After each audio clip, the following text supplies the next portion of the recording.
Welcome to Kids Bedtime Stories. You're listening to the final part of the series, Millie and the Ribbon Bridge. This is part 7, The Ribbon Bridge, where all paths meet. If you enjoy our stories, please consider subscribing. Settle in comfortably, take a calm breath, and let Millie take the final step of her extraordinary journey. Let's begin. Millie opened her eyes slowly. The hollow was quiet. Not the kind of quiet where nothing happens, but the kind that waits. Leaves floated gently in the air as though suspended by invisible threads. The wind moved in calm circles. The ribbon of mist rippled softly. The thin streak of light glowed warmly along the ground. Above it all, a single star shone steadily. The fragments of the lands were no longer drifting apart, but they were not yet joined. Millie rose slowly from where she had been sitting. She felt calm and something more, awareness. She looked toward the place she had come from. There was no meadow, no passage, no path. She stepped a few paces to the side. There was no trail there either. The hollow had no exit, not because it was closed, simply because no land continued beyond it. The Mender Fairy stood several steps away. She watched Millie without worry. "Did you try?" she asked gently. Millie nodded. "There's no way forward." The fairy smiled softly. "No land leads beyond this." It did not sound like a warning or like sorrow. It sounded like truth waiting to be spoken. Millie looked down at her bracelet. The 5 knots glowed together, not separately, not one after another, but with a single shared light. Listening, calm, questioning, gratitude, courage, and acceptance present throughout the hollow itself. Millie lifted her wrist slightly.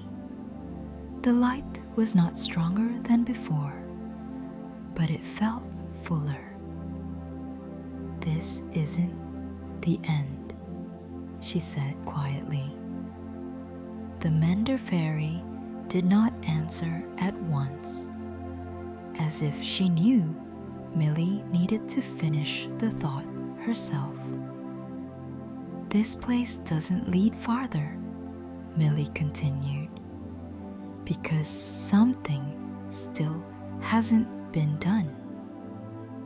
The leaves shifted closer to the mist. The wind widened its circle. The streak of light lengthened slightly. The star warmed. The hollow was listening. "They don't have to become one," Millie said slowly. "They have to stand beside one another." The Mender Fairy stepped closer. "And you think that will be enough?" Millie looked at her bracelet. Each of them gave me something the others did not.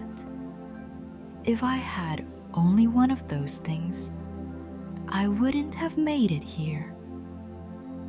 At that moment, the listening knot brightened the floating leaves.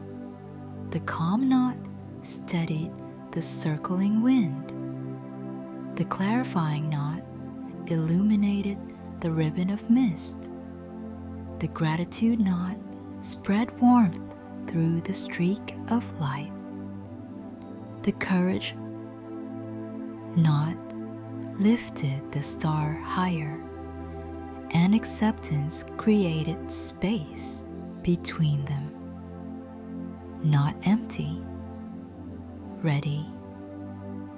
The fragments of the lance moved closer. They did not collide. They did not melt together. They drew near. The Mender Fairy held her breath. "They are responding," she whispered. Millie understood that this was not something she could do alone. Not like before, not like in a single land. Here, it required more than action. It required meeting. "They all have to be here," she said. The fairies studied her carefully. "If you call them, they will come."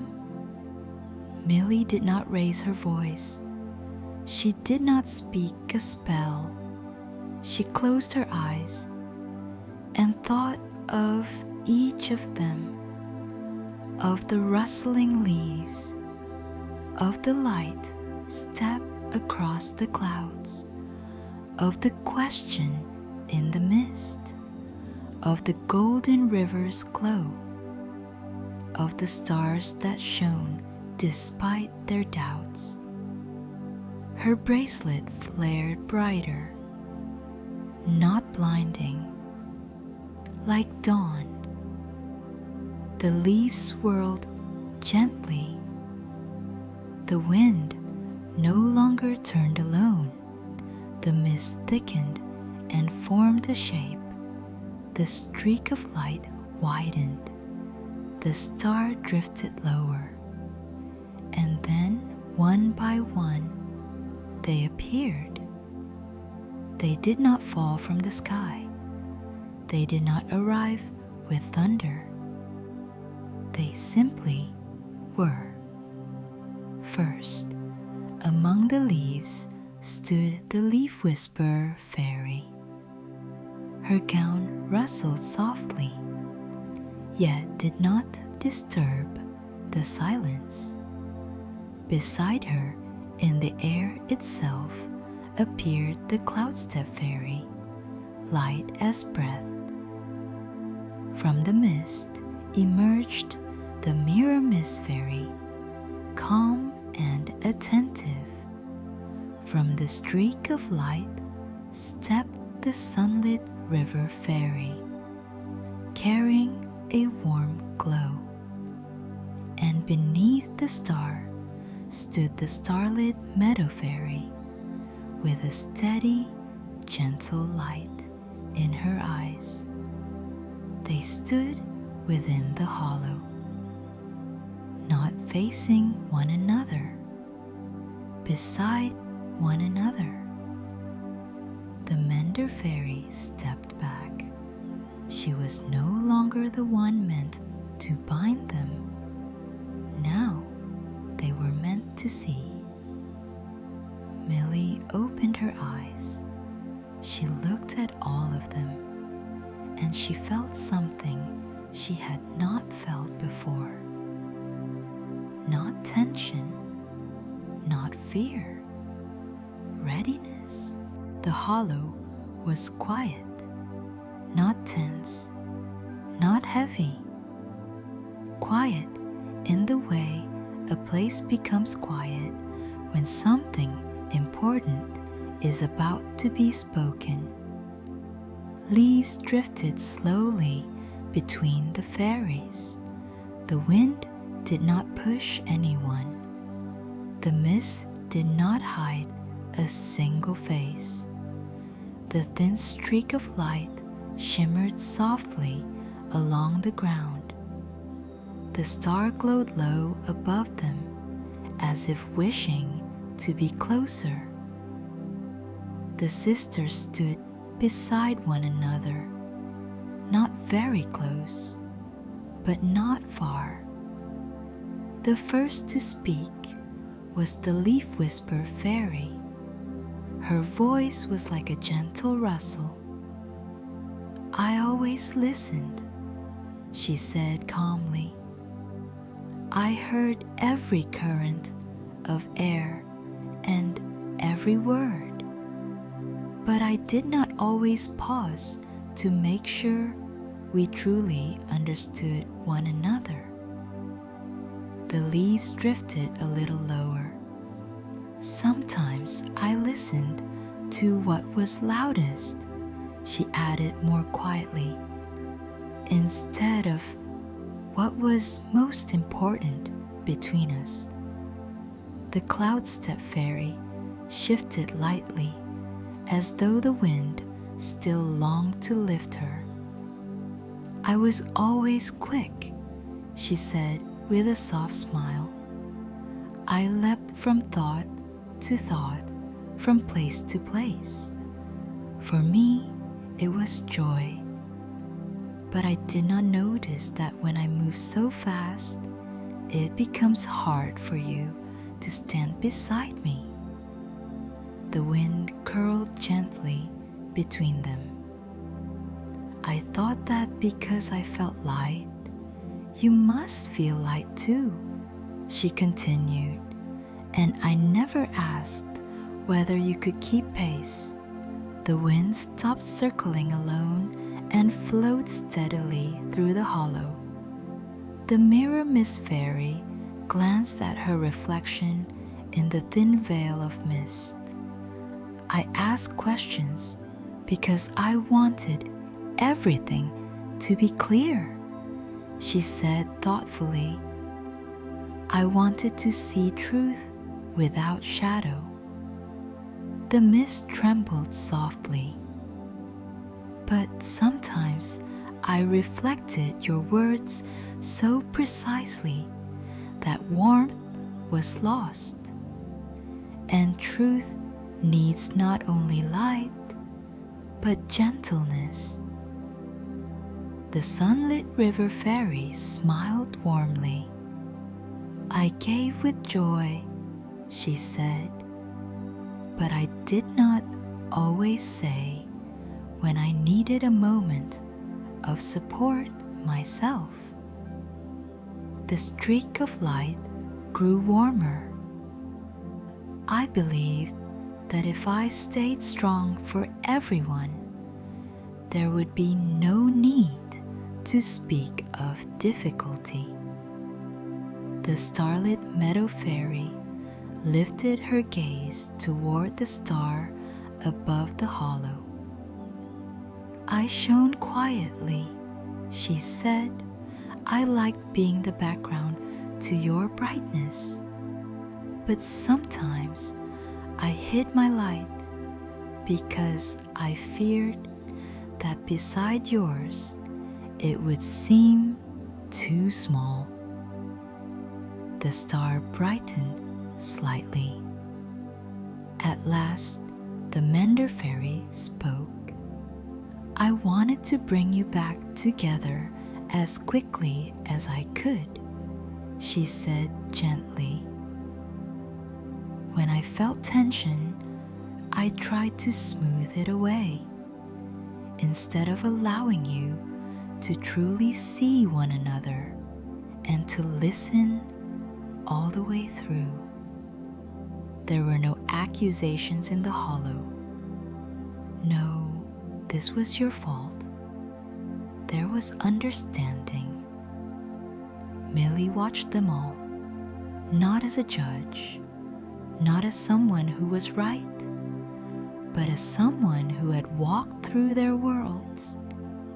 "I traveled through each of your lands she said quietly, and I needed every one of them. The knots on her wrist glowed softly. Listening taught me attention. Calm allowed me to pause. Questioning helped me see more clearly. Gratitude reminded me what matters. Courage let me take the next step. She looked at them all. None of you was too much. Each of you was part of the whole. The leaves drifted closer to the wind. The wind no longer avoided the mist. The mist reflected the river's light. The stars shone above them all. The fairies looked at one another.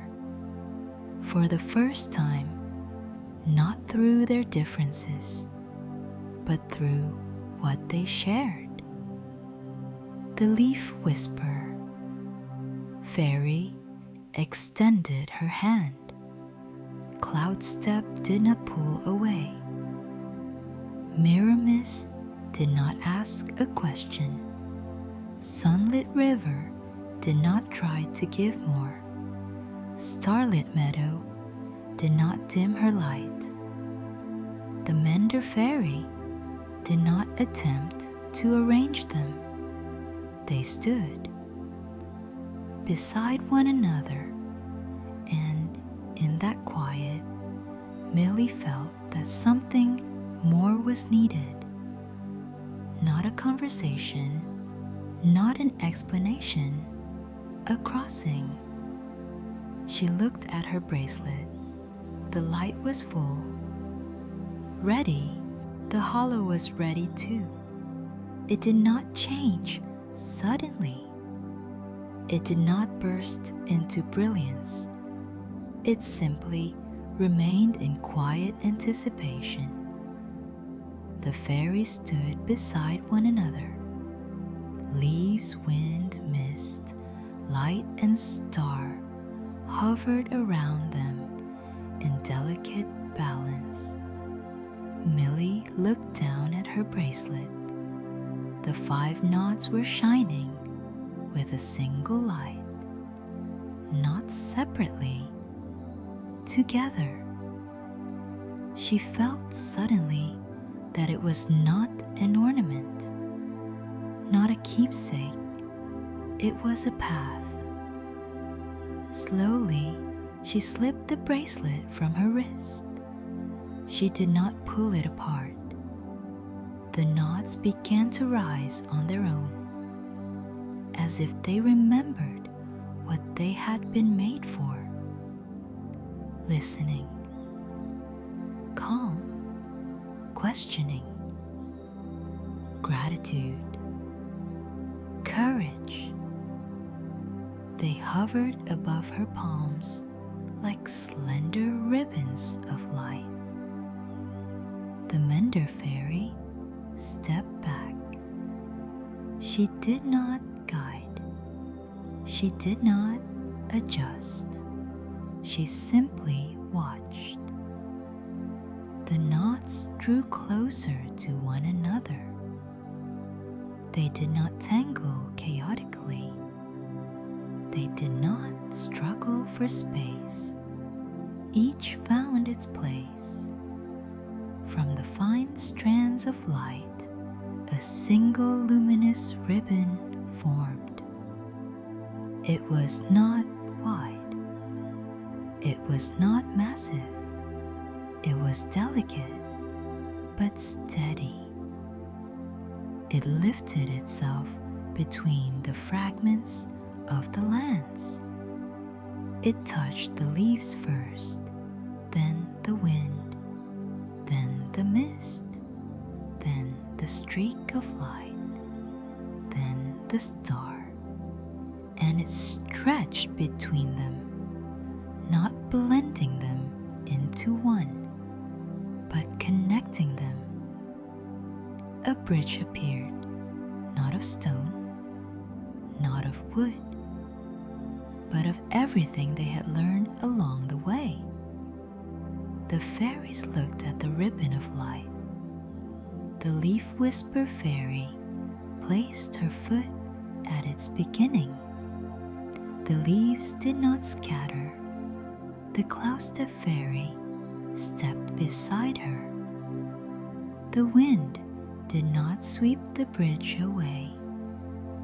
The mirror mist fairy moved forward.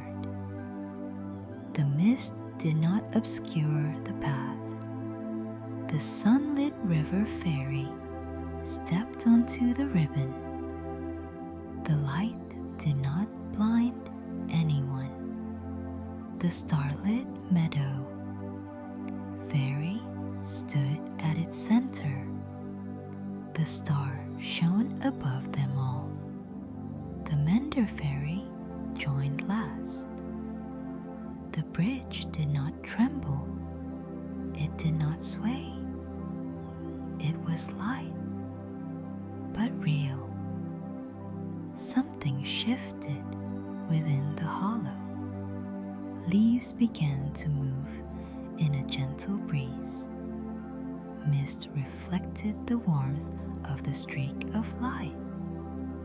The star shone above what now felt like flowing water.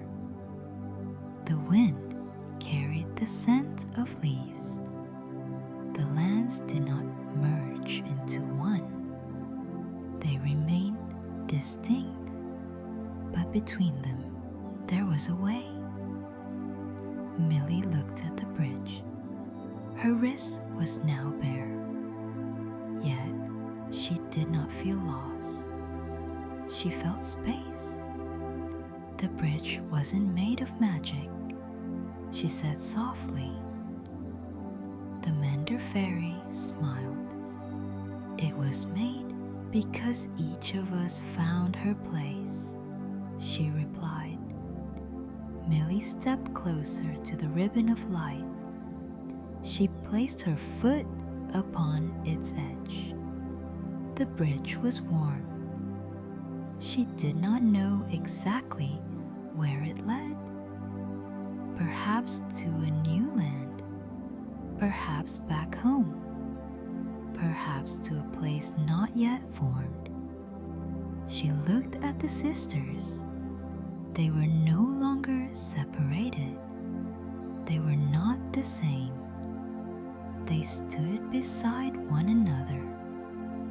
Millie took the first step, not to leave, but to see where a path of connection might lead. The bridge glowed gently, not blinding, like dawn.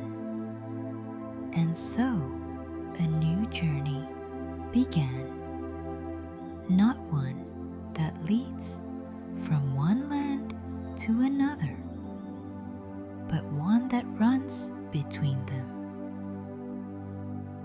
This was the seventh and final part of Millie and the Ribbon Bridge. Thank you for traveling with Millie through the lands of listening, calm, questioning, gratitude, courage, and acceptance. Some bridges do not end a road. They begin one. Thank you for listening to Kids Bedtime Stories. If you enjoy our stories, please consider subscribing. Until the next tale, good night.